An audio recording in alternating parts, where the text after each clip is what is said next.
국사의 어머니 김형광 역금. 신라 진평왕 때의 국사였던 원광 법사는 경상도 안동에 사는 이덕삼의 3대 독자로 태어났다. 원광 법사의 본명은 경조로서 손이 귀한 집안이었던 만큼 태어나면서부터 집안 식구들의 사랑과 귀여움을 독차지했다. 농사꾼인 덕삼은 아내와 함께 70이 넘은 아버지를 봉양하며 살고 있었는데 효성이 지극해서 마을 사람들의 칭찬이 자자했다. 경조가 3살이 되던 해였다. 덕삼이 아침 일찍 밭일을 나가고 부엌에서 아침을 준비하던 덕삼의 아내는 어린 경조에게 젖을 먹이기 위해 방으로 들어갔다. 덕삼의 아내는 경조를 품에 안고 저고리에 옷걸음을 풀어 젖을 물렸다. 그런데 웬일인지 평소 같으면 허겁지겁 엄마의 젖꼭지를 찾아 물 경조가 그날따라 잠잠하기만 했다. 덕삼의 아내는 어린 아들이 깊이 잠들었다고 생각하고 잠을 깨울 요량으로 경조의 볼을 살짝 꼬집었다. 그러나 경조의 얼굴은 이미 사색으로 변해 있었고 전신이 나무 토막처럼 딱딱하게 굳은 지 오래된 듯 싶었다. 덕삼의 아내는 혼비백산해서 그만 넋을 놓고 말았다. 눈에 넣어도 아프지 않을 만큼 귀한 3대 독자이거늘 어찌 이리 허망하게 하루아침에 잃어버린단 말인가. 평소에 지병이 있었던 것도 아니고 간밤에 별다른 병색이 있었던 것도 아닌데 무슨 연유로 이렇게 세상을 버렸다는 말인가. 덕삼의 아내는 당장 그 자리에서 땅을 치고 통곡이라도 하고 싶었으나 곧 마음을 지그시 누르고 평정을 되찾았다.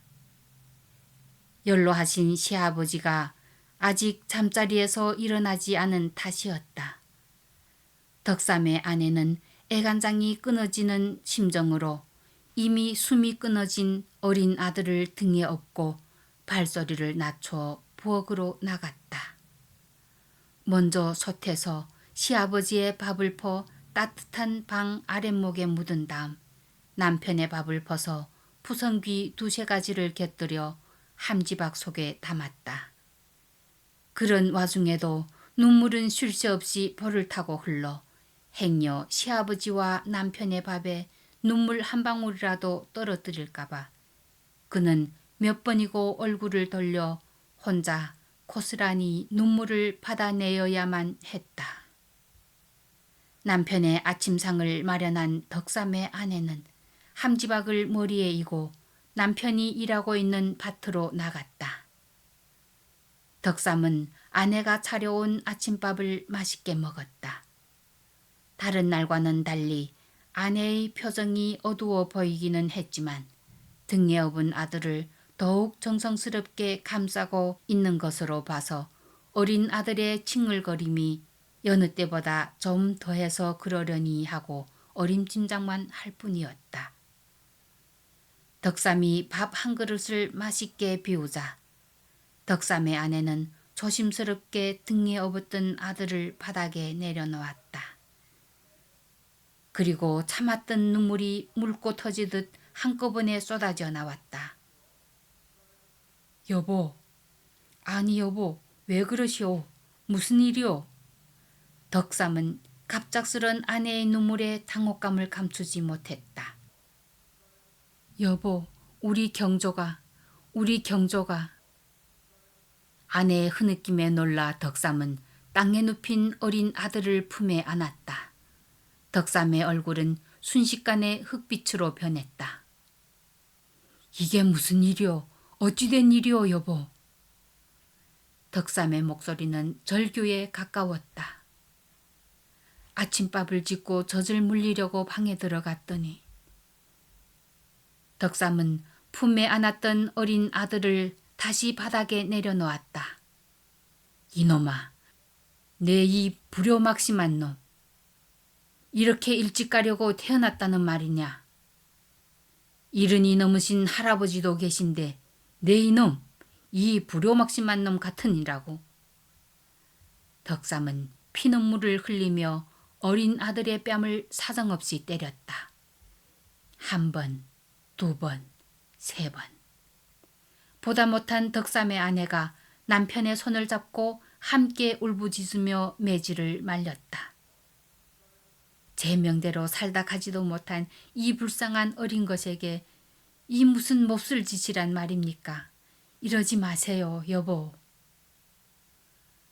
그렇게 덕삼의 아내가 남편의 손을 잡고 절규하는 순간 죽은 줄로만 알았던 어린 아들 경조가 울음을 터뜨렸다. 응애, 응애. 덕삼과 그 아내는 누가 먼저랄 것도 없이 땅에 눕혔던 어린 아들을 껴안았다. 기적처럼 죽었던 경조가 소생한 것이다. 아들의 죽음을 애통해 하던 부부의 눈물은 금세 기쁨의 눈물로 바뀌었다. 죽었다 살아난 어린 경조는 언제 무슨 일이 있었냐는 듯 부부의 품속에서 생긋생긋 귀엽게 웃고 있었다.